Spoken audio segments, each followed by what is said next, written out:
So our next lecture will be on the clinical use of cannabis, and I would like Robin to introduce her physician. But first I want to show you that Penny Pig is getting filled, and if you see outside, please feed her, that she really needs to send some kids to camp. Robin?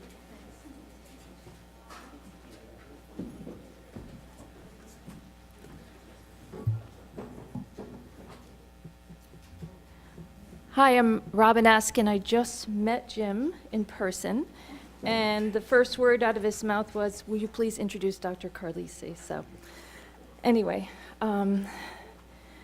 this is a great conference. I'm really thrilled to be here. We're talking about something that really needs to be talked about and understood.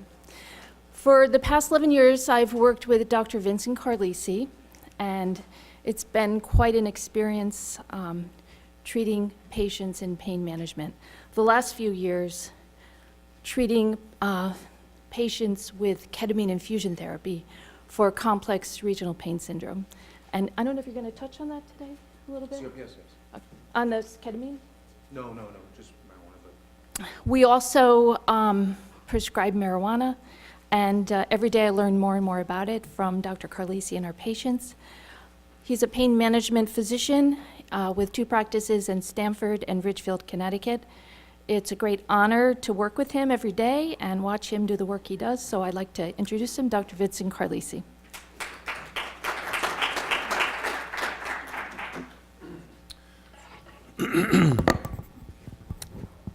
How's everybody doing? Okay? I got asked to get involved with medical marijuana by the commissioner of the state about 4 years ago. And the research that I have done on my own with treatment of all different ailments of cannabis, all different medical problems with cannabis, I felt that that was going to be a breakthrough for pain management specialists with respect to the coming of what we see now with the opioid crisis. Unfortunately, I've had 2 close friends that passed away by overdosing, and it's been very difficult to see that happen. Sorry, I'm getting upset about this, but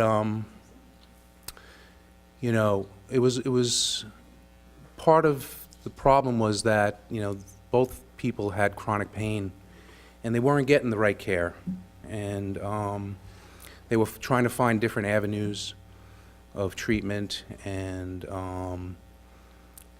at that point, the aspect of cannabis came into my mind because I read about how it treats all different ailments, and that it can also lower the requirements of opioid use. But unfortunately, these 2 people didn't get to understand that early enough. But needless to say, in the practice that I have, and I've been practicing for almost 20 years, I have seen patients escalate to incredible levels of opioid use. And between the year 2000 and 2010, that was the decade of pain where we're being told that there's no ceiling effect, treat the patient as much as you can, don't limit the amount. And actually we got, some physicians got in trouble for prescribing not enough medication for some of these patients. And then it got to a point where we were escalating doses very high, and then things started happening to the point where patients started overdosing, not being monitored appropriately. Some of the physicians were just handing out prescriptions without monitoring their patients, doing drug screens, monitoring their other doctors prescribing it for them. And I think that's where a lot of the problem came into play. Now we can become more aware of this, and I think where cannabis fits the picture is that we've learned so much, which has been incredible, about this beautiful plant. and how many things it can do for us besides treating pain. I mean, if you think about what this plant can do and how long it's been in existence, it inhibits cancer cells. I mean, this is an amazing plant. I've seen it happen. I've seen it reduce cancer in some patients that are just incredible. But they have to be caught early enough, and they have to use the right products. Patients that have Parkinson's disease, their tremors disappear. Multiple sclerosis patients, they become clearer in their minds. Their burning, shooting dysesthesias get better. You know, the post-traumatic patients that we take care of, post-traumatic stress disorder, all their bad dreams, you know, seem to dissipate. This plant has been a godsend to us, and I'm so glad that we are now trying to understand it much more in depth. And I think that's what's important for us to all understand, is that, you know, this plant still needs more research. And unfortunately, at this point, you know, I don't want to get into politics, but you know, it's still considered a Schedule I drug. And our federal government needs to be able to understand that more research is necessary. And in order for that to occur, the drug has to be decriminalized and at a lower level of category in order for us to be able to do that. So, you know, I know I'm going off path here, but essentially, you know, I think that this drug has been a great breakthrough for me in my practice. And anyone who is interested in prescribing it should really get involved. If there's any physicians out there, you know, I'll be glad to discuss it with them after the talk.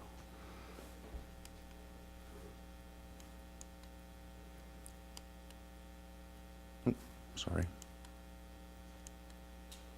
So I just want to let you know I have no conflict of interest with any corporations or any dispensaries.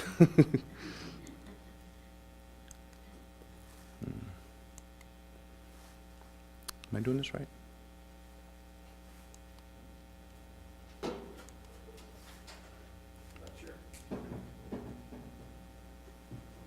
Which button am I supposed to This one. Oh, that one? Yeah. Oh, sorry.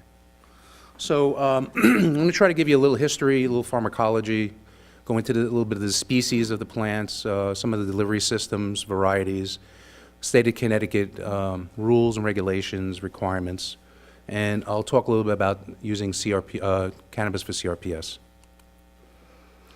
So as I said, you know, the history of cannabis goes back a long, long way. Our last lecturer discussed it as well. It dates back to 12,000 years, traveled from the Asia area out west that way, and finally came to the United States. There have been a lot of people involved with getting involved with cannabis. A lot of research was done in the past, testing with animals. And then eventually in 1925, the League of Nations got involved, and they banned it from the United States, and actually the UK got involved as well. From what I understand, it was a very political situation where cannabis is used to use paper products and things of that sort, and I think that's where this banning came from. That they considered marijuana as I should say cannabis, as a dangerous narcotic. It's not even a narcotic, it's a cannabinoid.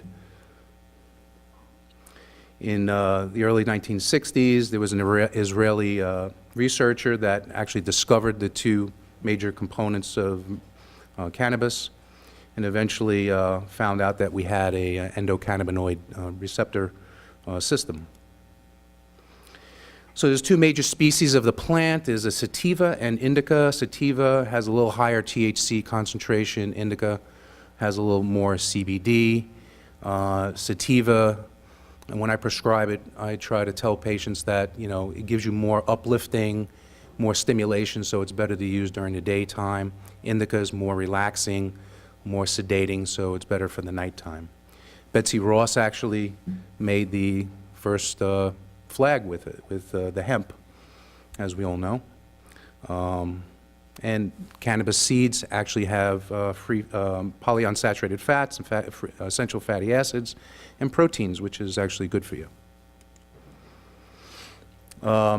Cannabis has a male and female plant, so it's important to understand that, and it's amazing how, if you believe in God, God made this plant have two separate sexes so it can encourage wider genetic diversity.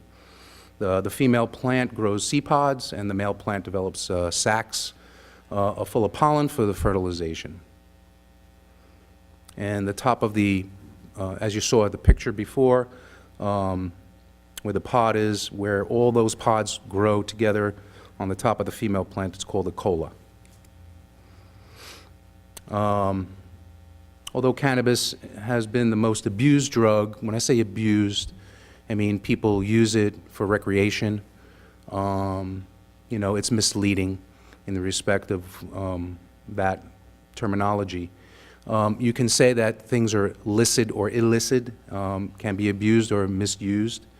The molecules in any chemical or any drug can be either good or evil, depending on how you use it.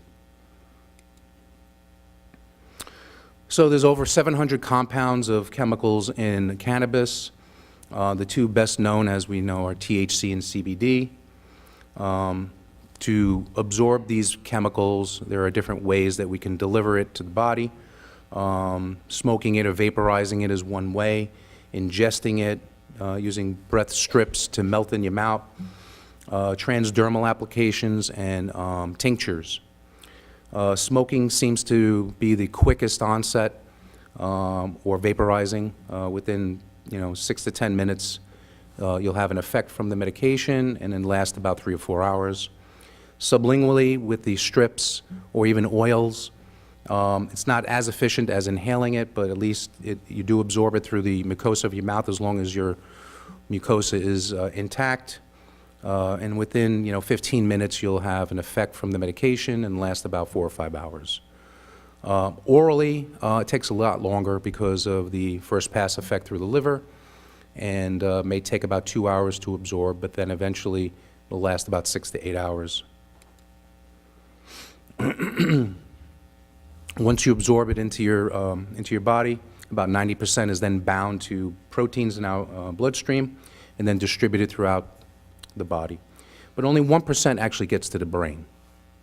The liver metabolizes THC to an 11-hydroxy-THC compound, which is actually much more psychoactive. So if you are going to be using edibles, it's important to understand that. So the lowest amount of medication that you take as far as a product, the best it is, because after 2.5 hours you might regret it. Metabolites are excreted from the body in 36 to 72 hours through the urine, and the non-psychoactive metabolites can hang around for about 2 or 3 weeks. So if you have a drug test that you have to do, understand that. Numerous studies have shown different variations in people with absorption. So our endocannabinoid system is different for each individual. Some of them are upregulated, some of them are downregulated, and all depends on your body, and also depends on what medications that you do take. So there are medications that inhibit those receptors, and there's some certain medications that actually stimulate those receptors for cannabis to function in our body. The CB1 and CB2 receptors in our body are the main receptors that cannabis binds to. For this reason, it's important for us to understand the dosing. If you stimulate your receptors at low doses, you can actually stimulate the CB1 receptors and CB2 receptors to grow further. So it's important not to overdose your body with cannabis in the early stages when you use it. And eventually your body will accept that. It's important for us as physicians to understand how to prescribe this. Now, when we say prescribing, we're not really prescribing it, we're actually recommending it because it's not legal for us to actually prescribe medical marijuana for anyone at this point because it's still a federal Schedule I drug. But we can recommend it for different individuals, and it's important for us to look at the patient totally as an individual, their medical history, their family history, their psychological history takes into play. So it's good to have their primary care physician to give us a little history. Whenever I see a patient, I always try to get records for the patient to evaluate them appropriately to make sure that they're a good candidate for cannabis. Some of the common side effects are tachycardia, depending on how much THC is in the product, dry mouth, dizziness, lightheadedness, irritated eyes, cough if you inhale it frequently. There is a syndrome called cannabis hyperemesis syndrome, and that can occur if you have too much THC in your body. It actually can work against you, as we know that THC does help nausea, vomiting, but too much of it can actually work against you. And of course, impaired cognitive effects, confusion, anxiety, and giving you panic attacks. On a long-term basis, if you are a smoker or a vaporizer type of user, you can develop chronic bronchitis over time.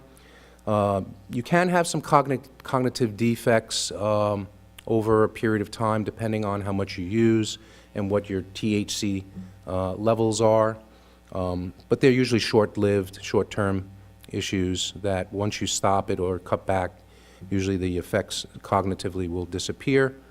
You can become dependent on it in respect to enjoying the effects of the drug.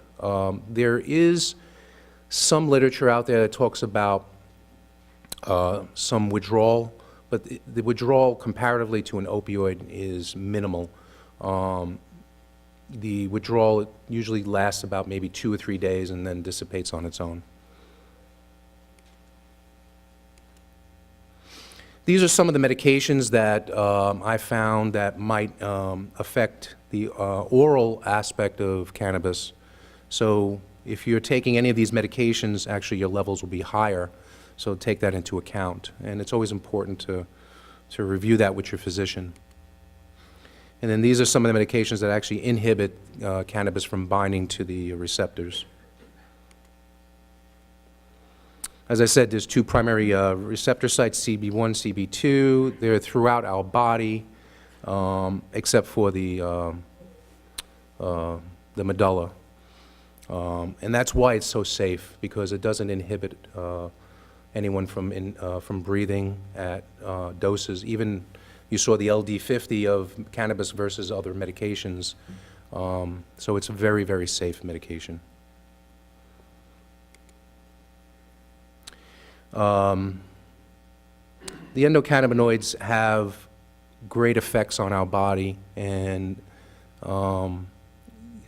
as our last speaker spoke about it, we didn't learn about this in medical school. So my own reading about cannabis and knowing about the endocannabinoid receptors and the system was amazing. You needed to help decision-making, cognitive effects, learning, memory, body movements, anxiety, fear, pain, temperature, and appetite. These are all the things that cannabis helps stimulate or inhibit as well. These are some of the compounds that are associated with the cannabinoids. There are 10 structural types. 4 of them are primary. CBN is not actually made by the plant. It's actually made after combustion, oxygenation with THC.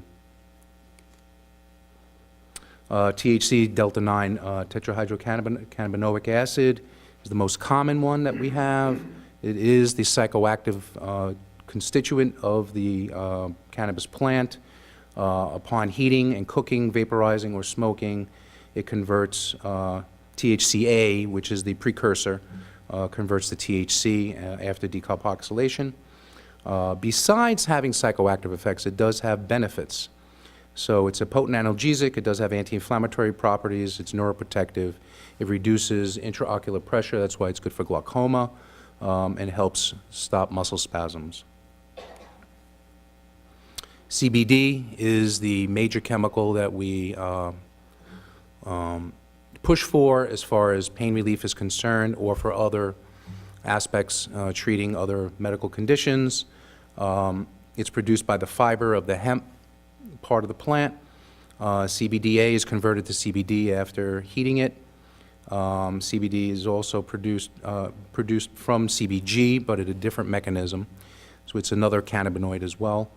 And it exhibits analgesia, anticonvulsion activity, anti-inflammatory, and anti-tumor activity as well. Solid tumors seem to respond very well to CBD. Sativex is a combination of THC and CBD. It eliminates the unpleasant effects of the psychoactive component of THC, so, and also some of the other side effects as well. The CBD and THC, as you saw before, are interactive with each other, so one stimulates, one depresses, and it's important to have both of those components in your product. So if you're using pure CBD, you might not get the benefit fully from the chemical, because THC actually stimulates some of the receptors to let CBD bind to the CB1 and CB2 receptors. It's actually also has antibiotic properties and inhibits MRSA. Actually, in some of the studies in rats, it inhibited better than vancomycin. CBG is another cannabinoid that has no psychoactive activity. It hasn't been studied enough, and that's why the research is really important for us to be able to do this. In Italy, they had shown that it helps inflammatory bowel disease. It also inhibits pathogens such as MRSA and has anti-tumor properties. CBC is a rare phytocannabinoid produced early in the flowering cycle, so if you can get a plant that is immature, you'll have a higher level of CBC, but it doesn't bind to CB1 and CB2 receptors, but it does have other ranges of activity. And CBN, as I mentioned before, is not produced by the plant. It is found in high concentrations in some of the plants that actually are over-fermented, and actually it indicates that you have poor storage of that plant. So if you have a high CBN concentration, it's really not a good plant to use. It's actually also used in thermal sensitivity patients and burns. Excuse me. Terpenes. Now, this is a chemical that a lot of people don't talk about, but it's important to understand and know that if you're deficient in having any terpenes in your product, you're not going to get the full benefit of what a cannabis plant can do for you. The terpenes are in fruits and other plants as well. It gives it the aromatic effect, so each plant has a different aroma. So some may smell citrusy, some may smell skunky, some may smell like pepper, and others smell like lavender. But they all have activities. Stimulates mood, antidepressant activities, antispasmodic, and anti-inflammatory properties. Smoking is the most common way that people will take it into their body. Rapidly elevates the blood levels, peaks high quickly. You can use flour, you can use oil, you can use keef, waxes, concentrates, and hashish, which is the resin, most potent part of cannabis. This is a pretty plant here. This is a bud, and you can see the crystals around the top. That tells you that this is high, rich in CBD and THC. This is keef. Keef is the powder form of the plant, so you get a grinder and crush the buds down as fine as you can. And actually, it's easier to vaporize because of the powder effect of it. And actually all the crystals are at the bottom of this, so you'll get the most out of your product by doing that. And this is hashish, so hashish actually is all the resin that's burned off and has the highest concentration of the chemicals. In California, they have all different names of cannabis, amazingly, so depending on the concentration of CBD or THC will depend on how they name them. Some paraphernalia that some places will have in the dispensaries. This is a grinder, so you put the bud in the grinder and crush it down. This is what happens when you get desperate.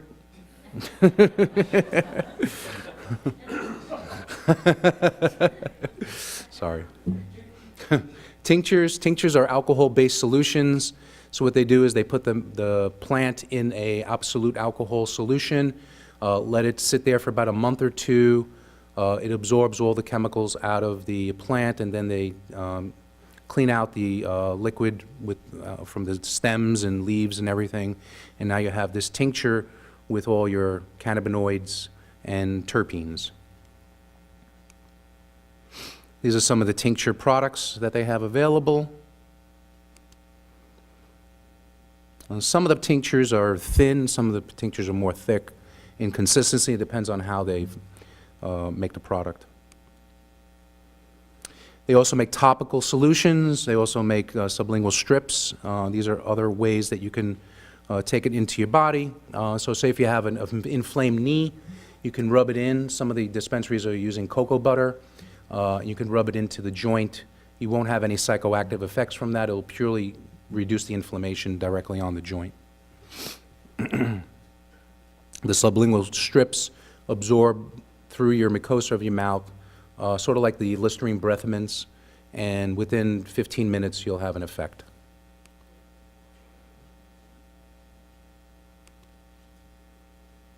The strips come in these metal containers. Just unscrew it, you break off a piece, put it in your mouth, and let it melt. And they do flavor it so it doesn't taste too much like marijuana. Oh, yes? At the dispensary.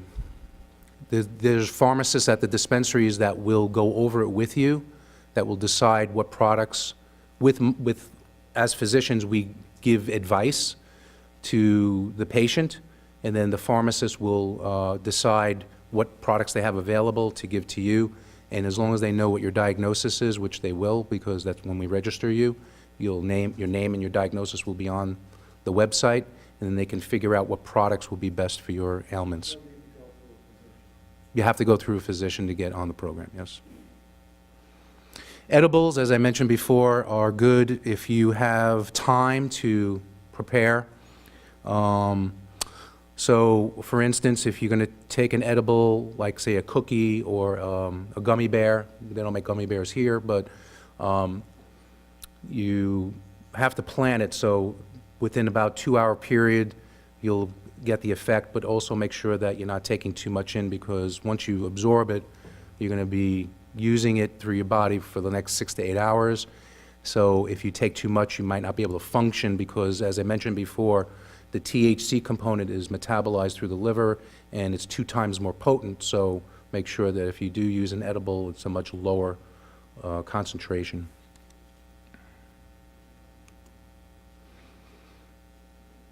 Mama Kush is just a brand that they have out west somewhere.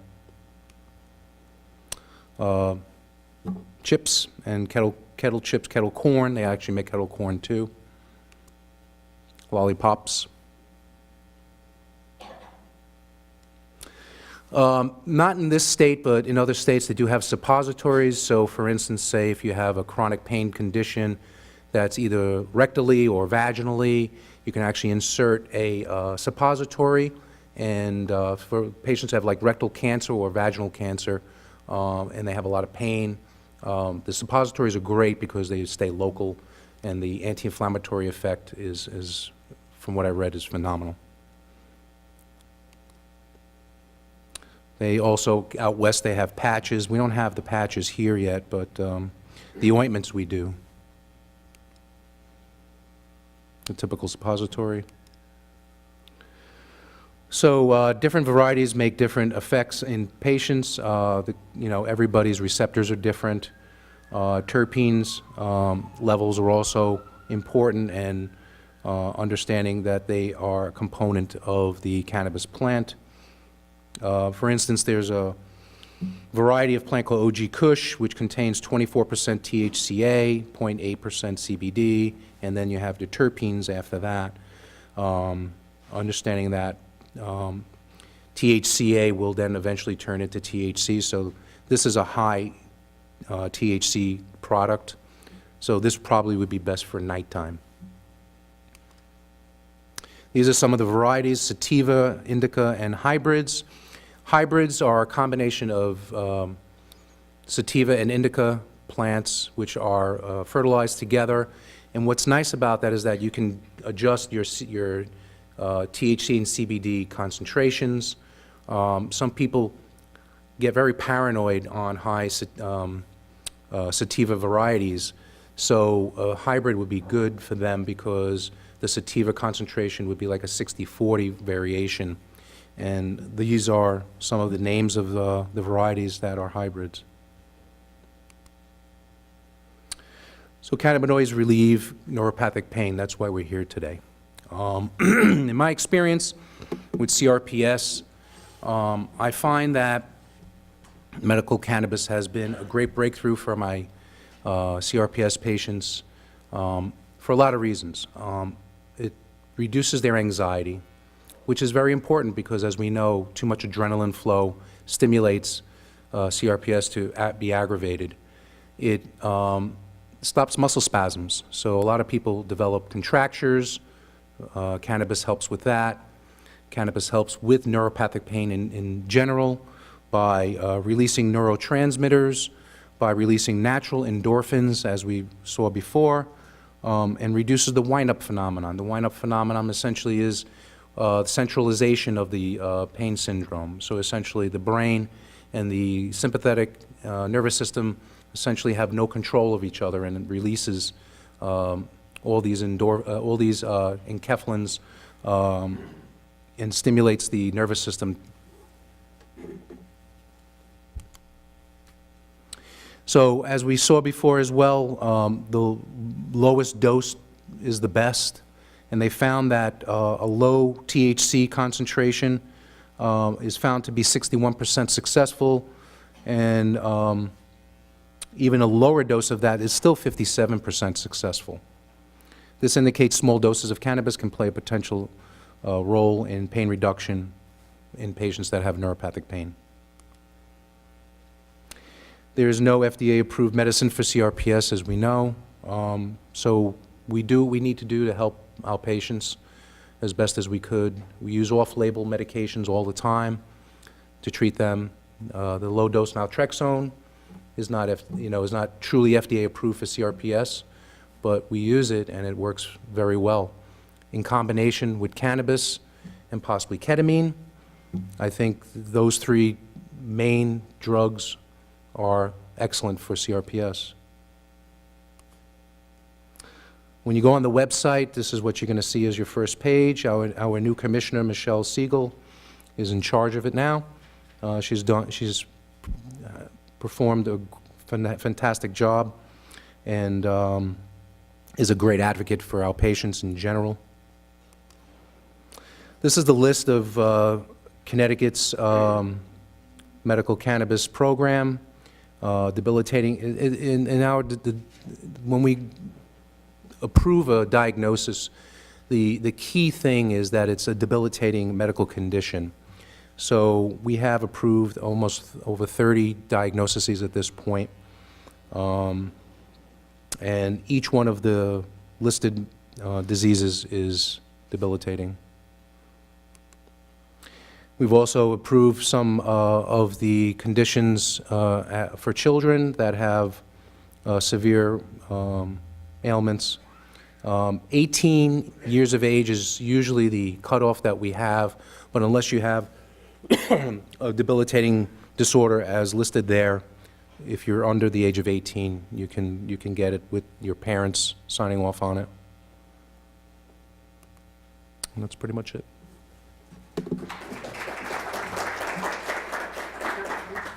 Spend 1 minute on cost. All right. Well, that's been a little bit of issue from some of my patients in respect to how much they have to spend. The state charges $100 to register, and then once you get to the dispensary, depending on what products you buy, will depend on how much you have to spend. And of course, edibles are going to be more expensive because it takes more time, more energy to develop these types of products. Tincture, a little less expensive. So the average patient is spending anywhere from $150 to $300 a month if you're using it on a daily basis at this point. Thank you. All right, thank you.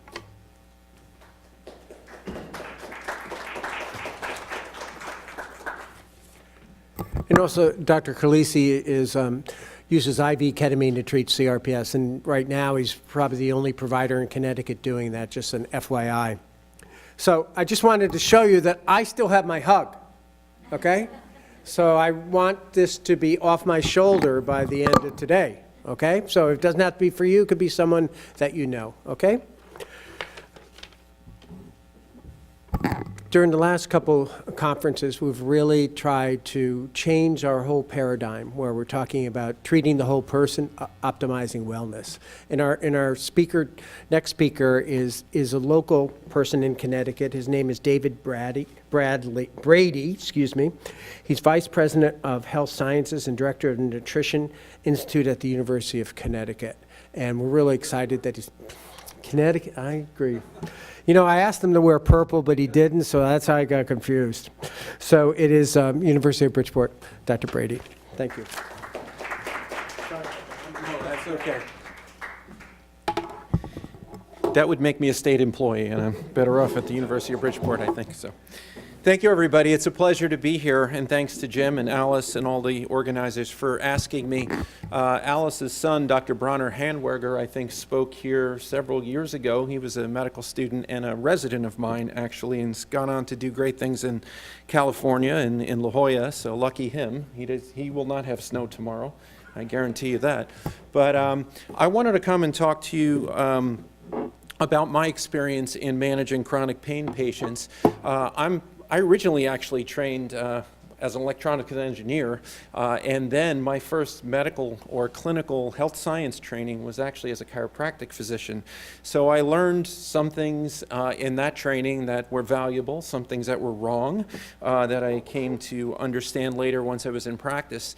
And then I was informed by that once I went to medical school and studied more what we call functional or integrative medicine. So I'm going to give you a little bit of a perspective from a functional medicine doctor on how we deal with chronic pain syndromes. And I will say, first of all, I'm not a specialist in chronic regional pain syndrome per se. I'm not trained specifically as a pain management doctor, but I bring a different kind of lens, I think, to these kind of complex chronic pain patients, perhaps from my combined experience, not only clinically, but academically.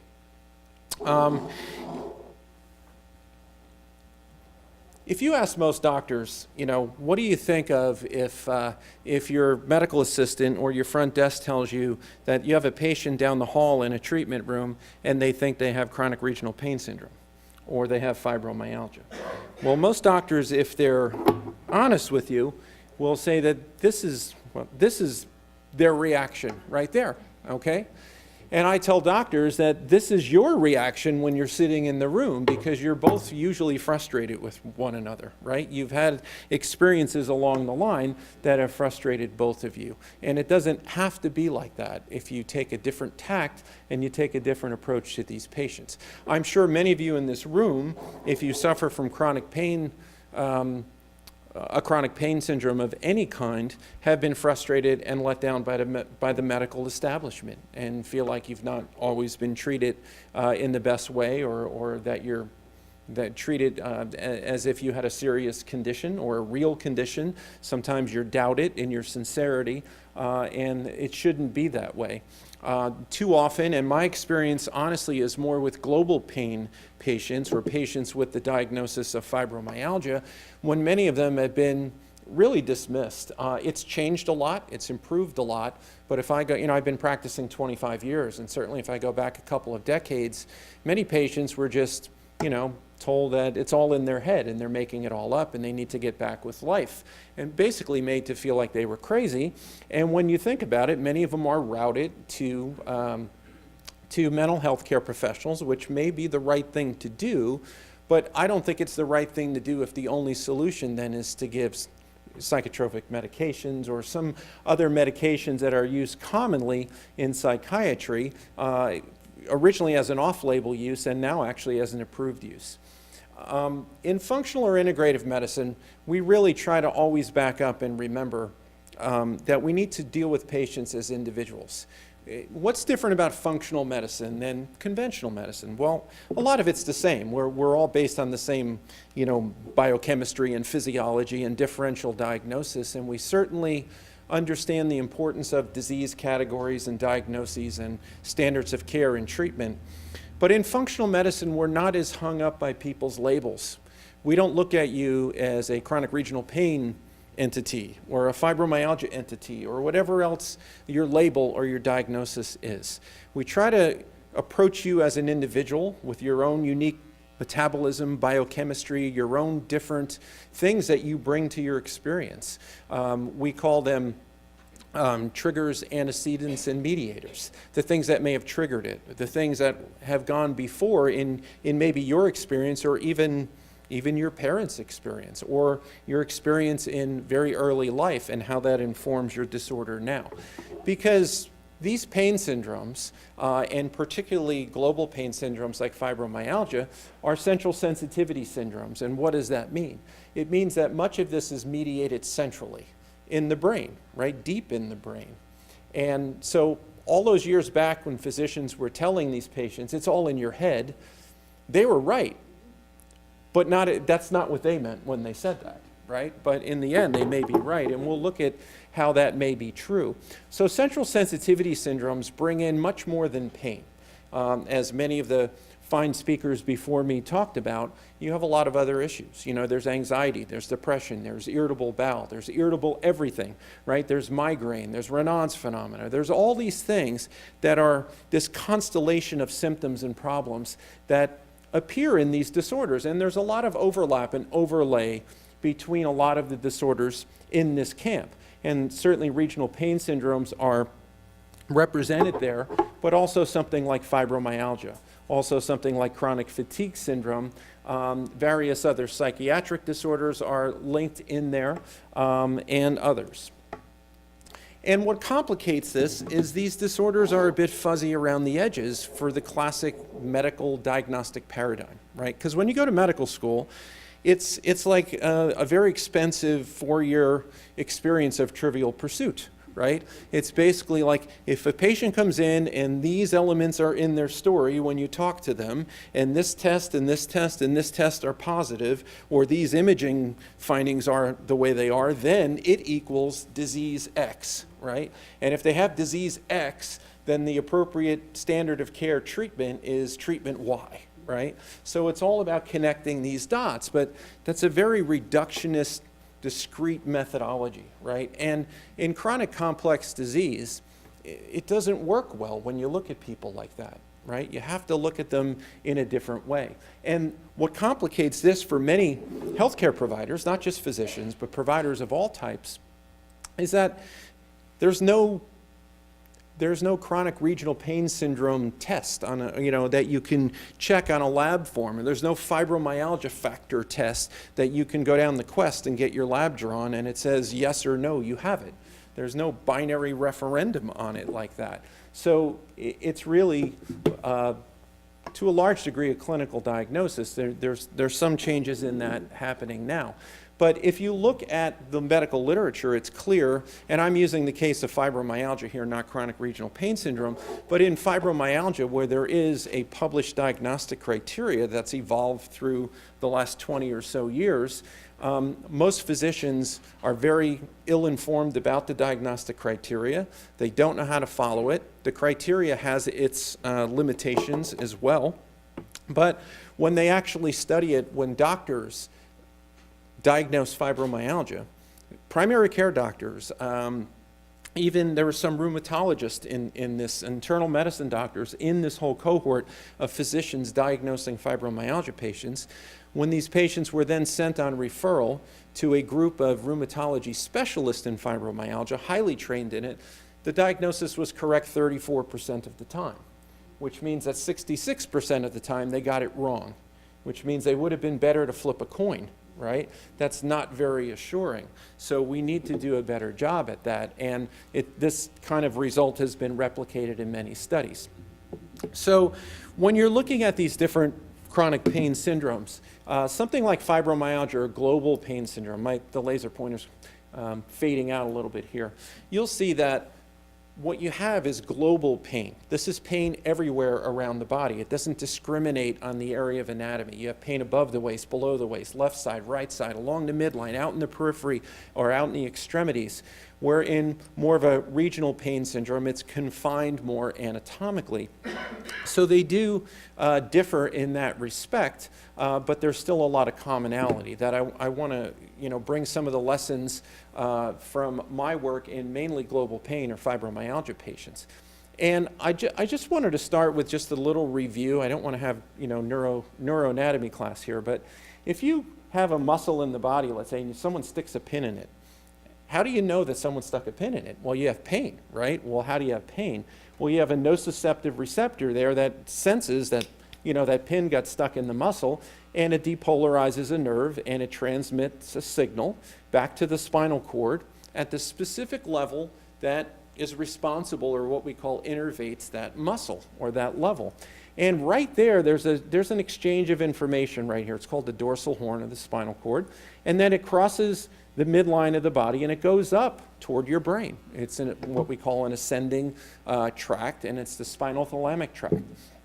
That's because it stops at the thalamus, a part of your brain, and then it goes up to the cortex, and it goes up to an area of your higher brain that you know exactly where that pin went in your muscle, so that you don't even have to think about it. If someone sticks a pin in your calf from behind you and sneaks up on you, before you even think about it, you're going like that, right? Your brain knows exactly where it is. Now, not only does it send it up to the brain so you can localize it, but there's some side pathways too. There's a spinal reticular tract and there's a spinal mesencephalic tract, and we're going to talk about this just in a second so I can make my point. Now, some of the medications that are now approved for fibromyalgia or global pain syndromes, things like SSNRI, selective serotonin norepinephrine reuptake inhibitors, and the use of tricyclics. These are two different classes of antidepressant drugs. They're antidepressants. They were developed as such. They were never really developed from the ground floor up for chronic pain or for fibromyalgia. They were used for a long time in an off-label use, and now they've been renamed, reborn as fibromyalgia drugs. Well, they act centrally in the brain, but they also act locally right here where this first information exchange occurs to sort of down-regulate the circuit. It makes it harder for that information to pass through. The other class of drugs that are used commonly, the alpha-2 delta ligands, are basically anti-epileptic drugs, when that's how they were developed, but they're used now for fibromyalgia, and it's one of the classes of drugs that's approved. It works centrally, but it also works on this original pathway that propagates the pain.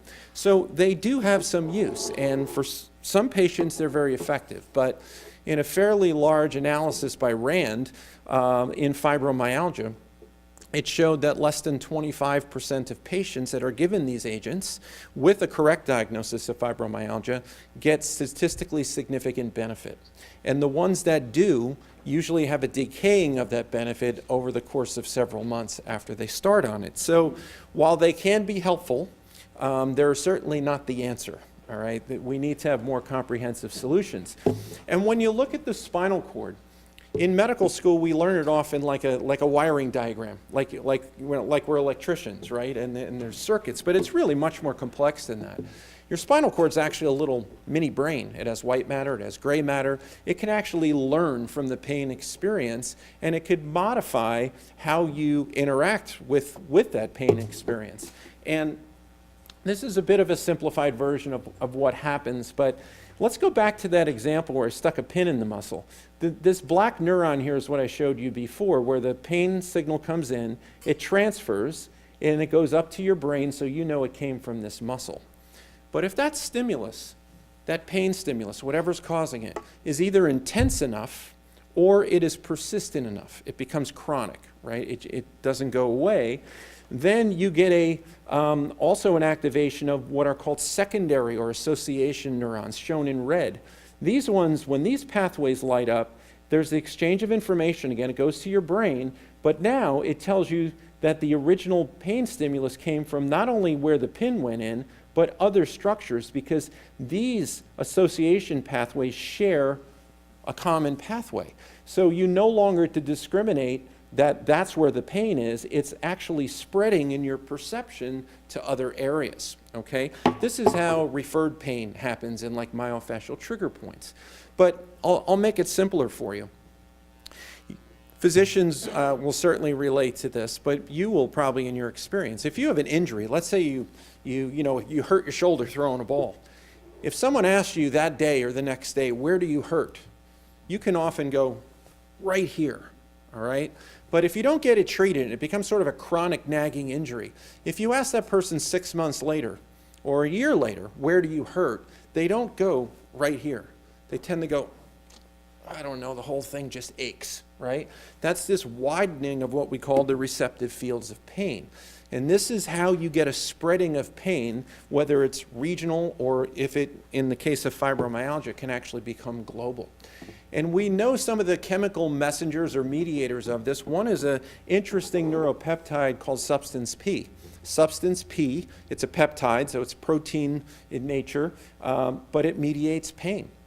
More substance P in the central nervous system, in the cerebral spinal fluid, bathing your spinal cord, allows these secondary association pathways to be more facilitated. They're more likely to turn on, which means there's more likely that you're going to have a spreading of pain and a higher perception of a stimulus as something that's painful. Now, as is usually the case, there's something that counteracts this, and it's called the descending antennoceptive system. So this is my last neuro diagram with you, I promise. But let's go back and stick the pin in the muscle again down here. It just doesn't have a muscle on this diagram. The stimulus comes in, crosses the cord, goes up, and then goes to the thalamus and then to your brain, telling you exactly where that noxious stimulus occurred, in this case the pin going into your muscle. We said that it goes to the thalamus and then to the upper centers of the brain, but it also, this side pathway, the mesencephalon, this delivers the stimulus to an area in your brain stem. And this is in the mesencephalon. This is called the paraqueductal gray. And then you have a downward stimulus that goes back down to where it came from originally. It stops over in the medulla, part of your brain stem, in an area specifically called the nucleus raphe magnus. And then finally back down to the exact segmental level where that stimulus first came in. And this downregulates, this shuts it off, basically.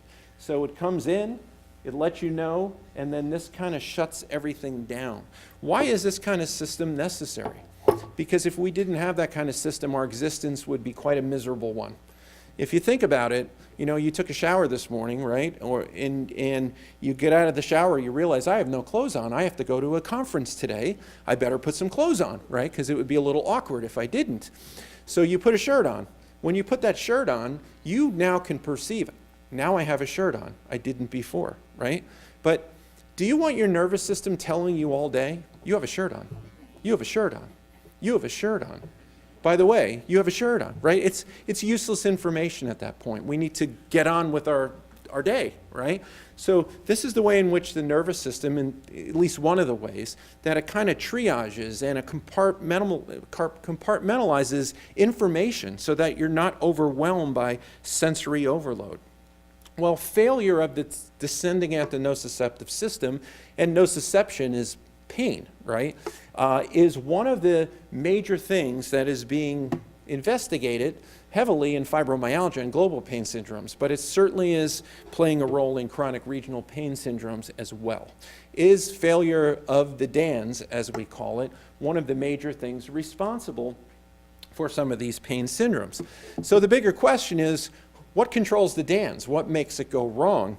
And it's interesting that there's a deep center of the brain known as the limbic system, and in medical school we learn that as the emotional brain, right? It kind of controls our behavior, and it does a lot of things, but one of the things is it controls our behavior so that we do things that are not considered bizarre, right? Socially acceptable, things like that. When they look, for instance, at really warped people, serial killers and things like that, they have massive dysfunction in the limbic system. That's the biggest place where their brain is different. But now I'm talking, significant differences. But we can have changes that occur in the limbic system based on our experiences that can actually modulate the way we interface with our world, with all of our experiences. And the limbic system actually can control the descending antennoceptive system by way of the hypothalamus. And one of the main neurotransmitters that it uses as its messenger is called serotonin, or 5-HT. So we're going to talk a little bit about the limbic system and how serotonin plays a role and how we leverage that clinically to try to help patients with various chronic pain syndromes. We know if there's limbic system dysfunction, or if there's limbic system lesions, there's ischemic lesions, or there's mass effects, or something like that, you get a lot of different things that start appearing, certainly in global pain syndromes and other chronic pain syndromes as well. Things like hypervigilance, sleep disorder, anxiety, irritable everything, right? Irritable bowel, failure of the descending antennoceptive system, increased skeletal muscle tone, increased activation of your stress response. You become sympathetic dominant. You become in a sort of perpetual fight or flight kind of scenario. So limbic system dysfunction can be the answer for a lot of what's going wrong in these central pain processing disorders. And what's very interesting, and this is not, this does not happen in every single case, it's not part of every case's history, but we do know in global pain syndromes like fibromyalgia, there's a significantly higher incidence of difficult upbringings while the nervous system was maturing and learning to deal with the world. When it was very neuroplastic, there's a much higher incidence of things like stress in childhood, conflict with parents, divorce, acrimonious divorces, for instance, in parents of children who go on to develop these disorders, and certainly verbal abuse, physical abuse, sexual abuse is probably the most express train to some of these disorders, like fibromyalgia and irritable bowel syndrome. So it appears that if you're activating these alarm pathways, these very sympathetic dominant stress pathways early in life, you almost set in a pattern where then later on stressors, and they could be, the later on stressors could be traumatic physical stressors, they could be emotional, they can be all kinds of different things, can actually get you back into this pattern to a point where you express with a clinical disorder. So adverse childhood events or things, they call them multiple different things now. There's lots of researchers that are tying these things to higher incidence of different disorders, including chronic pain disorders.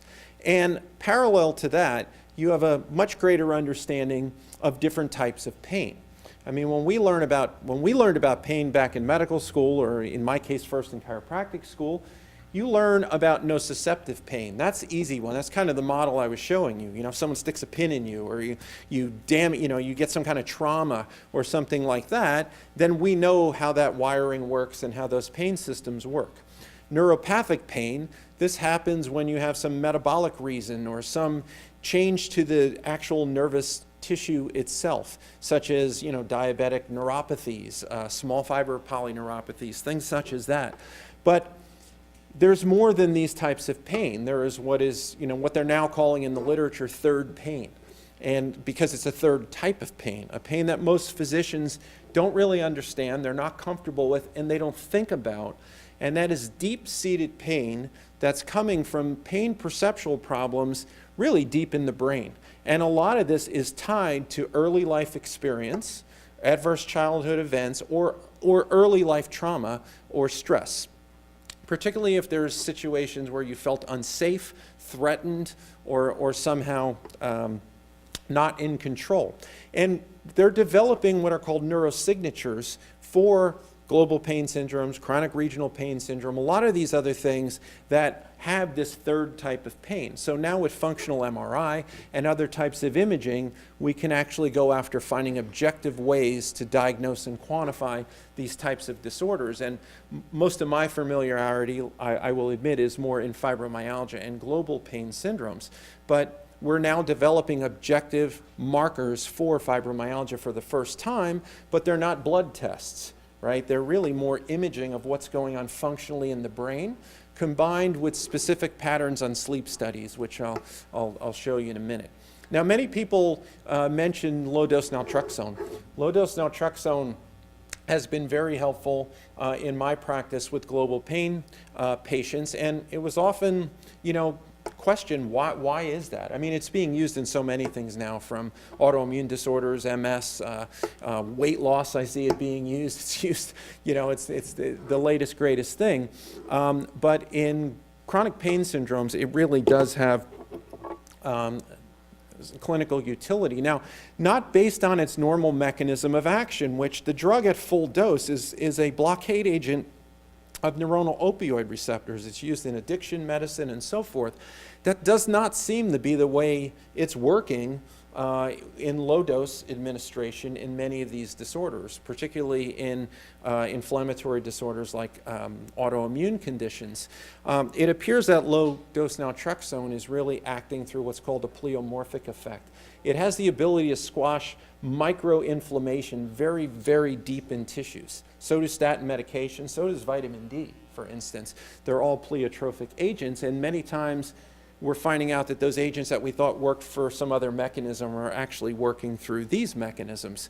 And if you look at some fairly recent evidence at a Massachusetts General Hospital and Harvard, they're showing, and someone mentioned before, this microglial activation deep in the brain.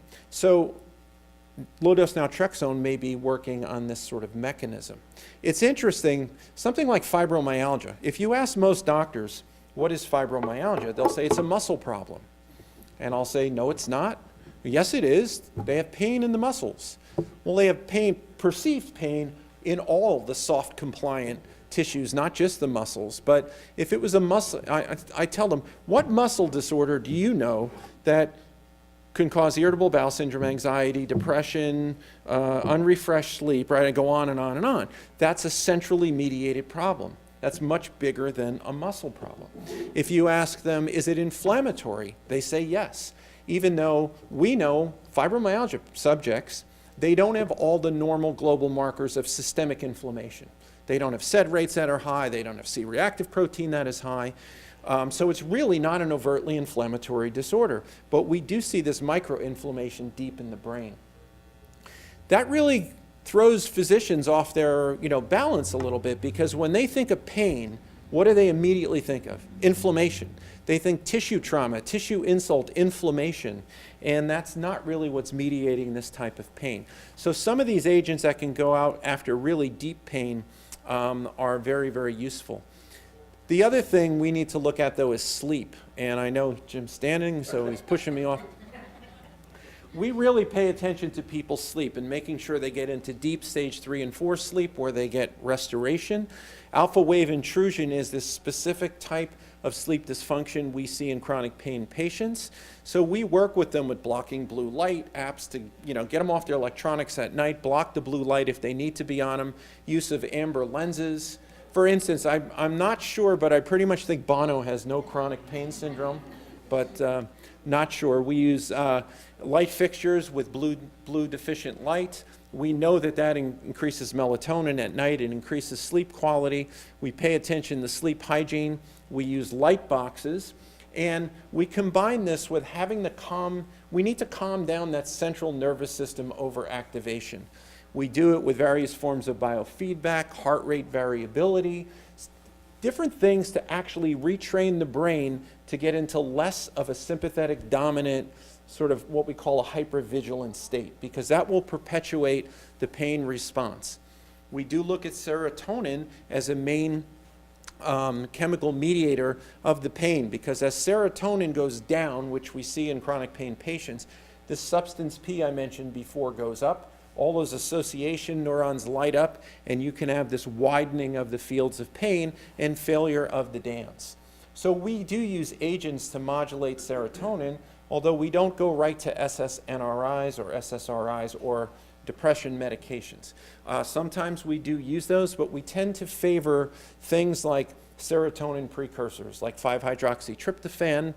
We use melatonin to help sleep. These are all on the serotonergic biochemical pathway, but we use a lot of other neurocalming natural agents, GABA, L-theanine, inositol, calming adaptogenic herbs. There's lots of medical literature on 5-HTP head-to-head against various classes of antidepressants.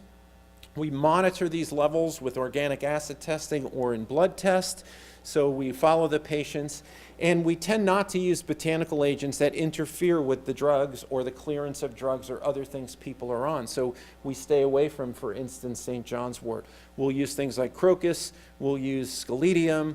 These are herbs that have mechanisms of action that are beneficial, don't interact with the drugs.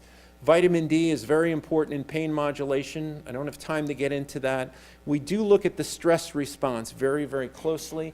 We look at the catecholamines and the adrenalins and the different kind of mediators of this hyper-responsive state. This is the same kind of pattern, by the way, we see in post-traumatic stress disorder. And we're trying to get the patient out of this sustained fight-or-flight state. These are some of the natural agents we use. There are different botanicals or herbal medicines that are standardized to certain actives that we know are central nervous system calming agents. They're very, very useful. They don't tend to drug you out as much or sedate you or make you hypnotic, sort of like some of the parallel or analogous prescriptive agents. And then we use various types of modalities in physical medicine as it's appropriate. But the thing I'll end on is in functional medicine, we're not just looking at your diagnosis and then what is the one agent to treat you, you know, the mono-agent type of thing. We're looking at all of the different things contributing to your central and peripheral nociceptive sensitization and work around all of this with you as an individual trying to lower, basically take straw off the camel's back. Right?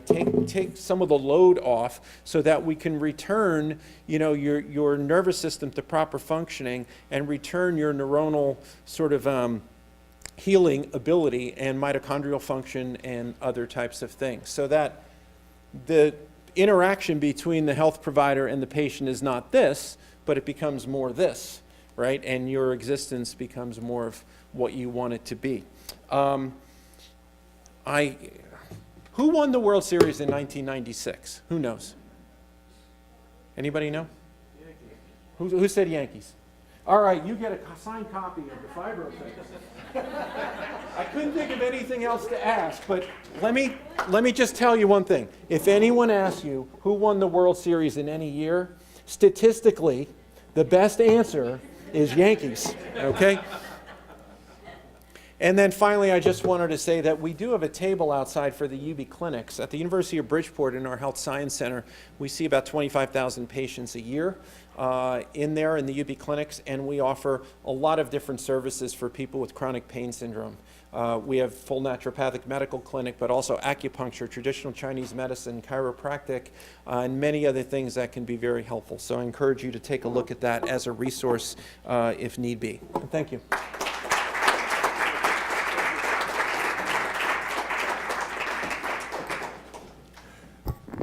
You've been troopers. Thank you. So what we're going to do right now, we're going to have our last speaker is Eric Schwartz. He is a very successful business person in Greenwich, and he's going to talk about his journey with chronic pain. Eric.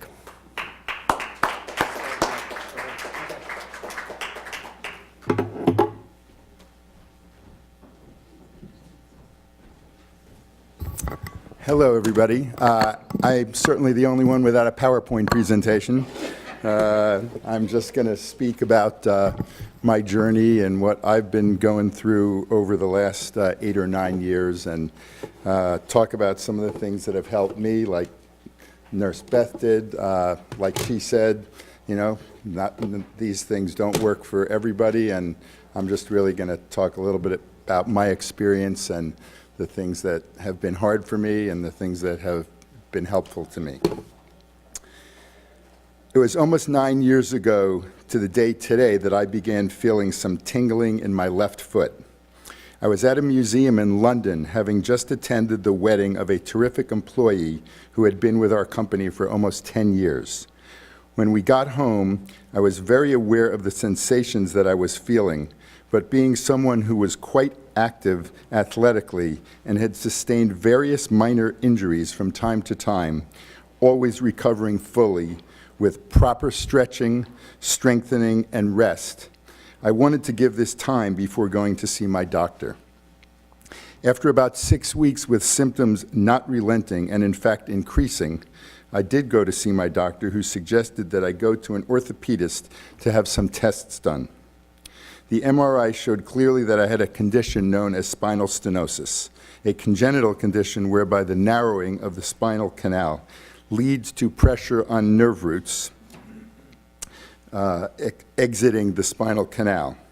For me, the problem was at the L4 and L5 levels of the lumbar spine. I was beginning to feel pain in my lower back that was bad if I was standing, but as is classic with spinal stenosis, immediately stopped if I sat down. The recommendation was for me to partake in what are referred to as conservative treatments for the condition, such as physical therapy, chiropractic, and acupuncture, as opposed to more aggressive procedures like surgery. I pursued each of these conservative treatments for approximately 4 to 6 weeks each, with no positive result. Frustrated, I saw my doctor again, who recommended that I get an EMG of my left foot. This, he explained, would provide us with information regarding the speed and the strength of the nerve response at the L4 and L5 levels, and better inform us as to the need to proceed with a more aggressive treatment such as back surgery known as a lumbar laminectomy. The neurologist who performed the EMG told me that based on the results of the test, I definitely needed surgery, and the longer I waited, the worse it would get, and the less likely it would be that I would have a full recovery. So scared by that information, I did proceed to get a second opinion quickly from a friend of mine who is a neurosurgeon. He corroborated that I should have the surgery, so I set it up for September 30th, 2009. That surgery was the beginning of my long journey, now just over 8 years, with CRPS.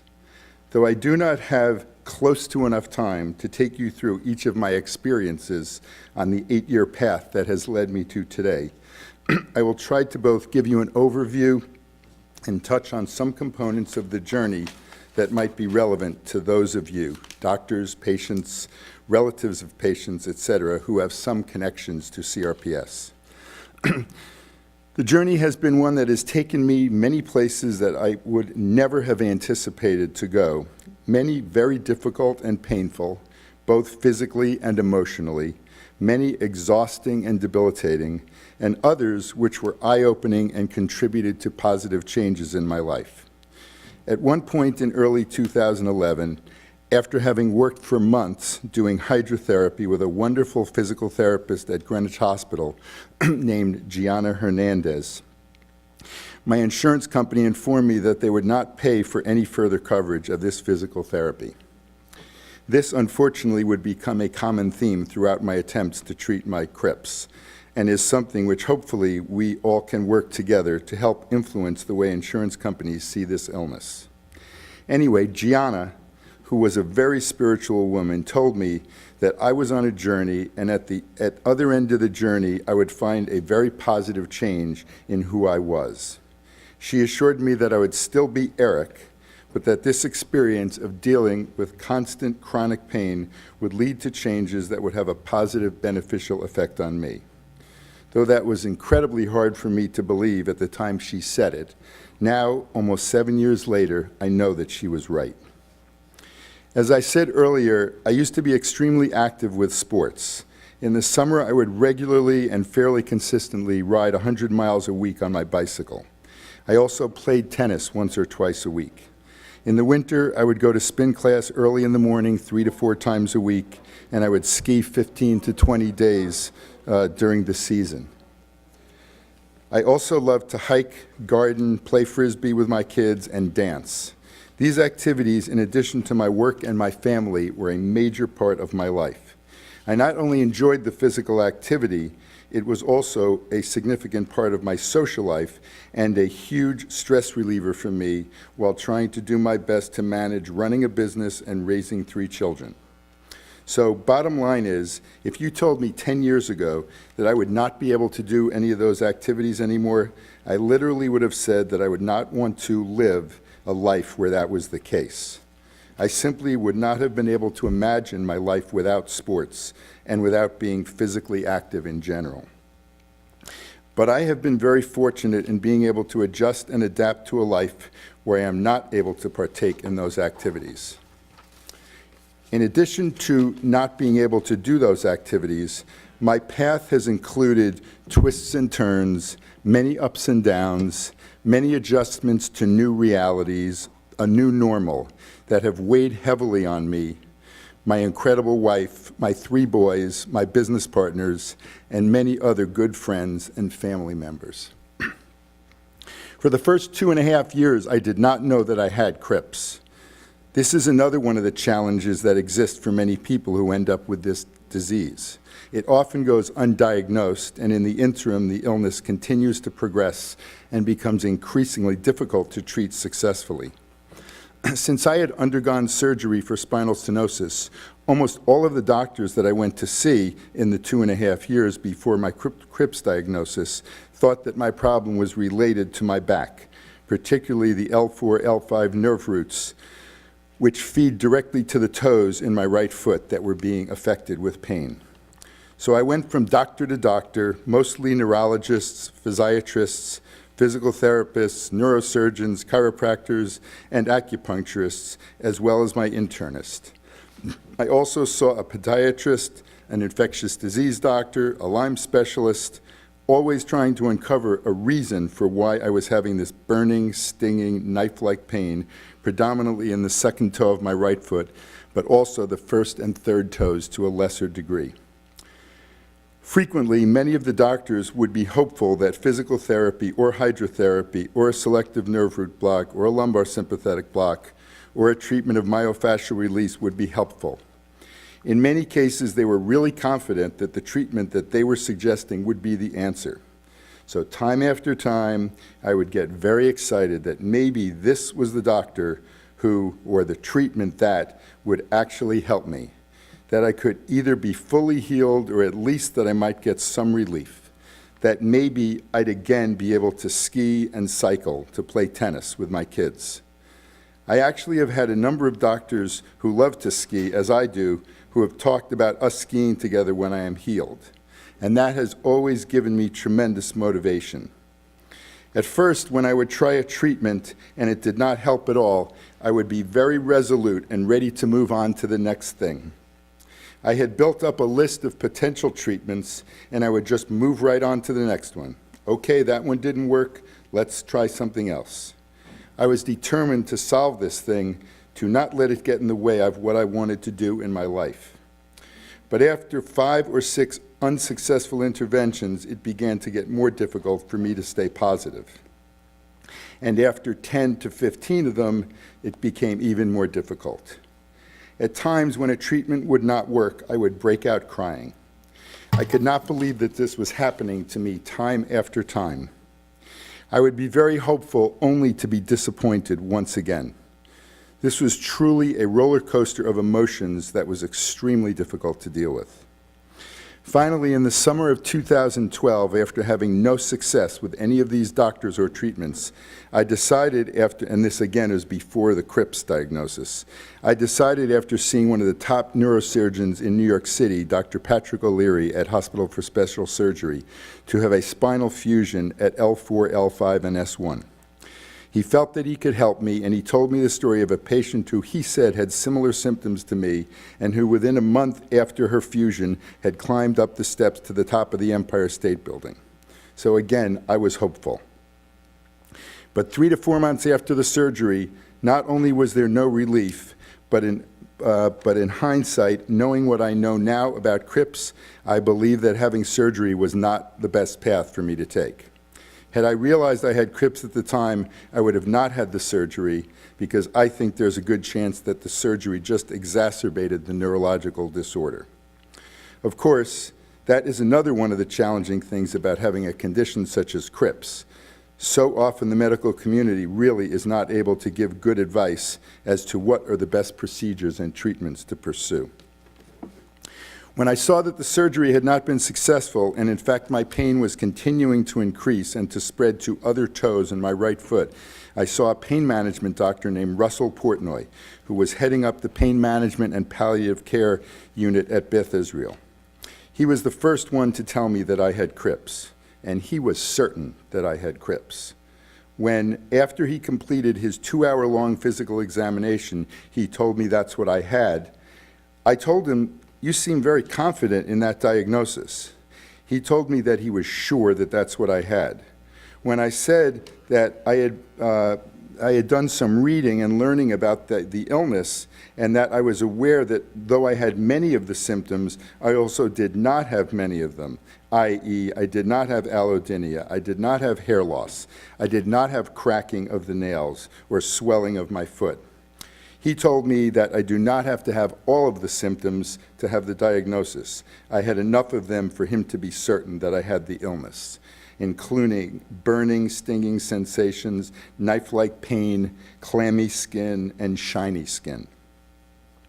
So I was then, a couple of months later, able to get in to see Dr. Robert Schwartzman, who somebody referred to earlier, one of the preeminent experts on Crips. After he examined me, he also felt strongly that I had Crips, and he recommended the procedure which he had, I said here, but I learned during the presentation earlier, I said some role in pioneering, or certainly in performing a great deal of it, called ketamine infusion. I was scheduled for inpatient infusion in 2 weeks. I was so excited that A, we had figured out what I had, and B, I had an appointment with a top doctor in the field who was going to do a treatment that I heard had been very successful with many Crips patients. Unfortunately, 2 days before I was going to head to Philadelphia, I got a call from Schwartzman's office that they had gotten the results of my blood work and that I would not be able to get the infusion because my LFTs were too high. Of course, I had no idea what they were talking about. I did not know what an LFT was.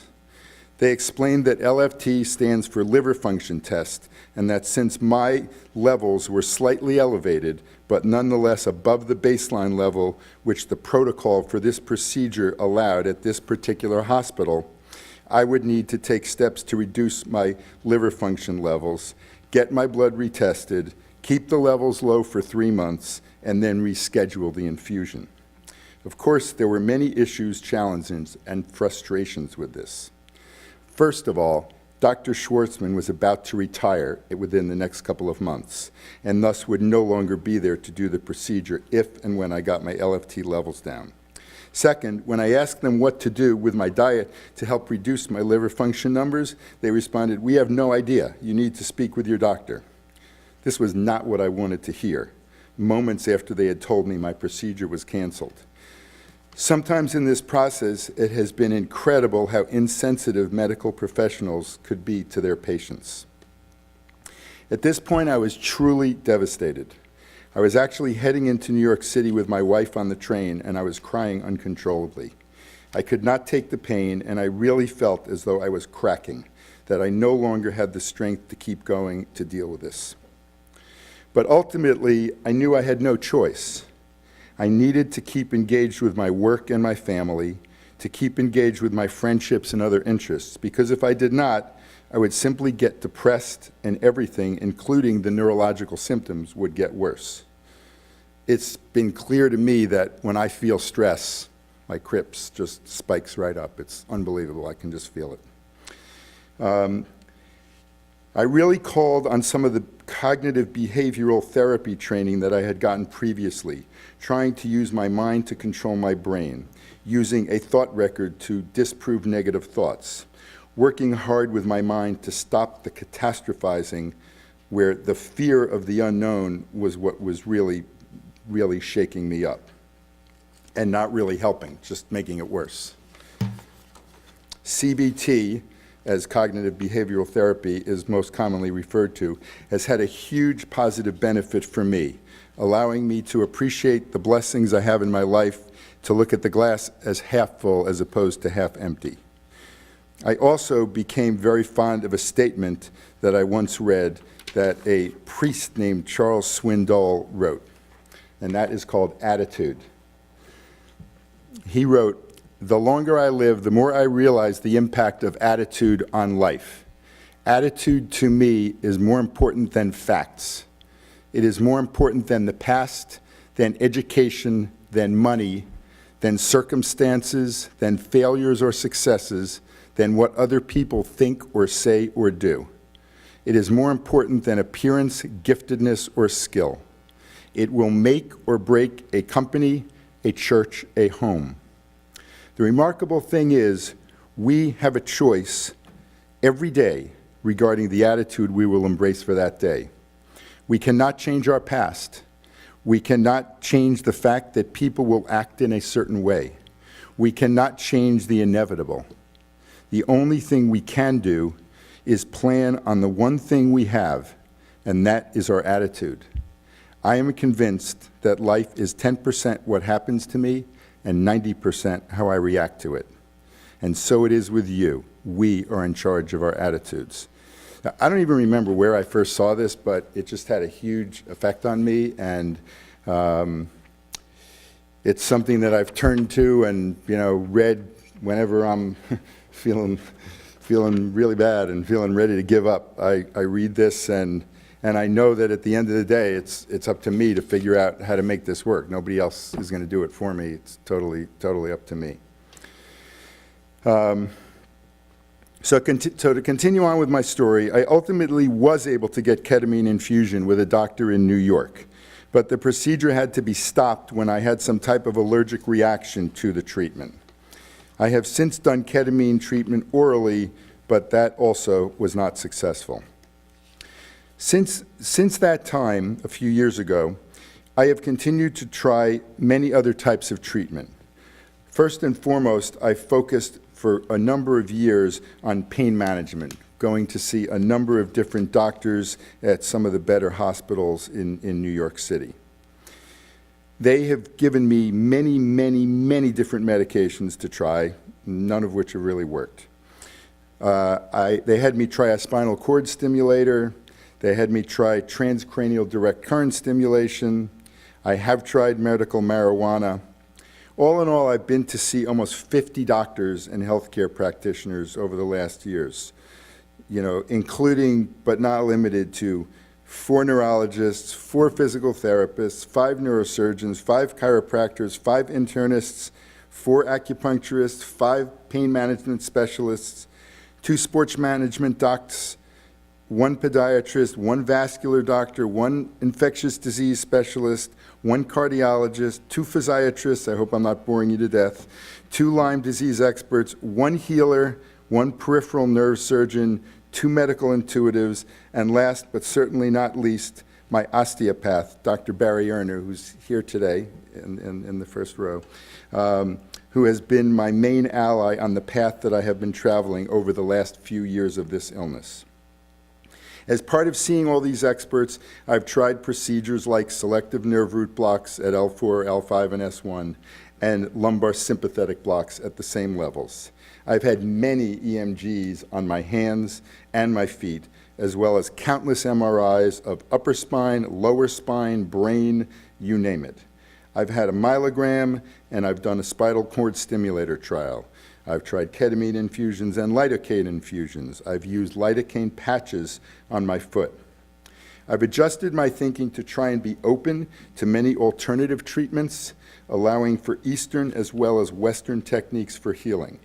These treatments have included cryotherapy, ozone therapy, hyperbaric chamber, Kalmar machine, myofascial release, biofeedback, transcranial direct current stimulation, neuroplastic transformation, and hypnosis, as well as personal instruction in yoga and Pilates. I've tried not to leave any stone unturned. After most of these procedures had been performed without any success in relief of my symptoms. I spent a week at Mayo Clinic in Minnesota for a complete, extremely thorough workup. They talked a lot about central sensitization, but at the end of the week, the only real recommendation that they had for me that I hadn't already tried was to participate in their month-long program for patients who are all experiencing chronic pain. I enrolled in that program and did spend a month there. I saw how many people experience chronic pain, and I saw many people do have breakthroughs there. Chronic pain can be a debilitating, exhausting illness, one that can be so frustrating to try and solve because very often you feel alone, like no one understands or can really have any sense of what you are experiencing. That program at Mayo Clinic did give me hope because I saw people who were getting success from it. I also would like to show you a photo that an associate of mine sent me a couple of years ago. He's always been a fan of mine, and when I would tell him what a struggle I was having, he would tell me that I have a lot to offer and that I just need to commit to continuing to fight. And he sent me this photo. I don't know whether any of you can see it, but it's basically a frog that's in the mouth of a bird's beak, and it says, "Don't ever, ever give up." So I have this on the desk, my desk at my office, and whenever I'm having a bad day, if I'm not reading the attitude quote, I'm looking at this. And it does help me. I mean, there are times where I just feel like I want to give up, and I look at that and I say, I can't do it because Dave Henry, who gave it to me, would be really upset with me if I did.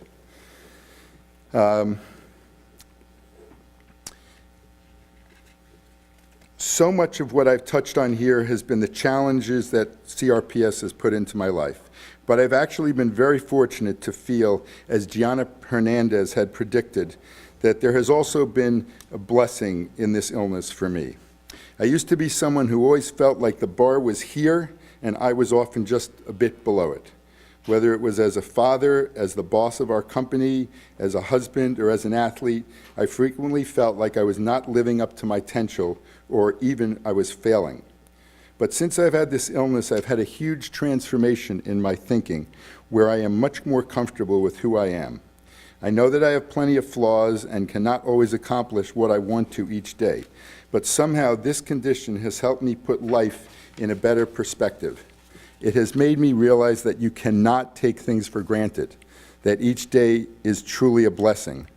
Who would have known that I would be in excruciating pain every minute of every day of my life? Who would have known that I would not be able to dance, to ski, to ride a bike? Who would have known that I would need a scooter to get around? But I still nonetheless have so many people and good things in my life that make it so worth fighting for. It actually helps me to think about all the people all over the world who have bombs going off, who are dying of hunger, who are raped or tortured, and it helps me put my situation, as difficult and challenging as it is, in perspective. Another of the hopeful things about this organization and what we've seen here today is that there are many things happening in this field. People are working on things, doing research, and trying new therapies. And hopefully, as time goes by, there will be more progress, and technology can help us to find solutions.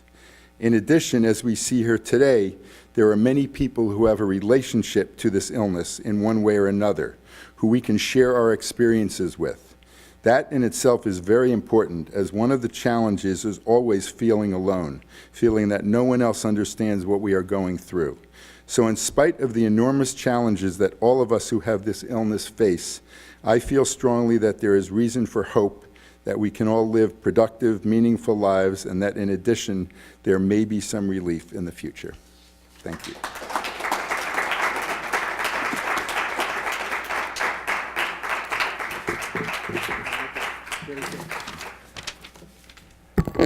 Well, we have, Dr. Data, could you come down for a second? So we've run over a little, but we're going to take a few questions if there's any questions from the floor, and we'll have Dr. Data and Dr. Carlisi answer them. Dr. Brady had to leave.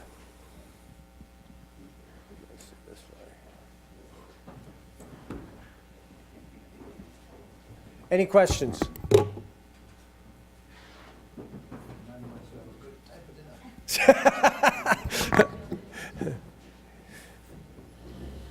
Any, no? I'm sorry. Mary Beth? Question for Dr. Price. In terms of delivery system, and you mentioned tincture, could that be made into a spray? I don't know how to work this A lot of people with CRPS, hyperalgesia, so I like the idea of a topical delivery, but for some people, rubbing it on would be problematic. Is there Yes. a spray There available? is a spray. Okay, and what's the efficacy of that, and how long would it last? As we talked about, like something you would inhale or ingest. Topicals usually last about, 3 to 4 hour periods. It'll absorb through the skin directly. Also depends on the blood flow. So the higher the blood flow in that extremity, the quicker it'll be absorbed and taken up. So with CRIPS, unfortunately, you're going to have pseudomotor changes, you're going to have vascular changes. Beth mentioned we're Yeah, blue and right. blood flows. So it could vary on absorption, so you might have to apply it more frequently in certain situations, and other times not. But yes, you can definitely spray it. In the back, please. Is there anything being done so people can travel from state to state without worrying about different laws, state to state for Well, here's the problem with that. Each state has their own rules and regulations. If you're going to a state that has medical cannabis as an option, you might have less of a problem. The problem is you can't take it on the plane. So if you're driving from state to state, as long as, you're not pulled over and not frisked, you shouldn't have a problem with it. But, we can't say that that's allowable because you're going to a different state. So, each state has their own rules and regulations. So I can't tell you that you can go to Florida if you're driving to Florida from Connecticut, that's okay. there's nothing in the works then to make it so it's safe to go from state to state? There's not a bill being No, I mean, there are a lot of bills out there that are trying to allow medical usage of it, but not every state allows medical cannabis at this point. The feds are in control of this, so unfortunately, we have to wait for them to make that decision. So there's just one thing that for patients in our practice who are on prescription opioids, and if they're leaving the country, not within the country, but if they leave the country, we give them a letter on our letterhead which says, this is a patient of ours, this is the diagnosis, these are the medications, and I sign it. So if you are concerned about that, you might ask your prescribing physician to write you a letter and say it's authentic, even though you have a card. That's all I can think in terms of, because there is no way that you can go around, it's going to be more difficult to carry marijuana from state to state than it is going to be to carry a gun from state to state. So that's something to keep in mind.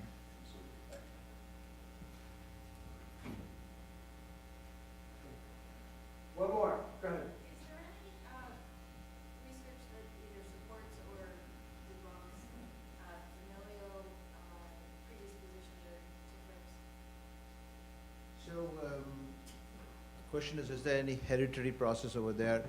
I have no idea at all, but the only thing that I do know about is the immune system being affected. And now immune system disorders have there is genetic processes over there, but is there a relationship between that and CRPS? I don't know, and I can't say that I've looked into that to find out if there is anything happening over there. But at the end of the day, I mean, if you have CRPS, is your child or your daughter or your son going to get CRPS? I don't know. But if you have it, then one has to just deal with the process. And that's what to look at. And hopefully you get somebody who's going to say, hey, listen, this is CRPS, let's deal with it. So in other words, there's no smoking gun right now. There was a Dutch study by Dumas that looked at medical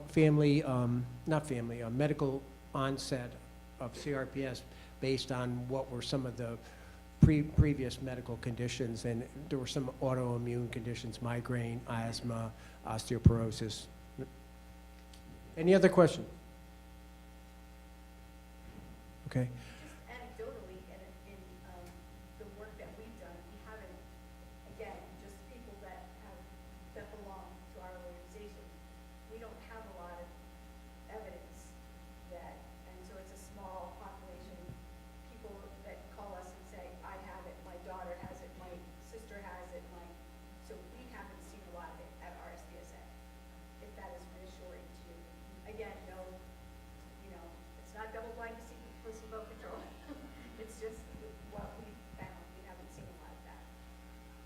So I just wanted to say that basically, oh, you want to say something?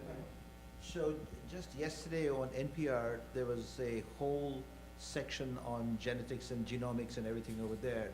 And the lady who was on there is from Columbia Presbyterian,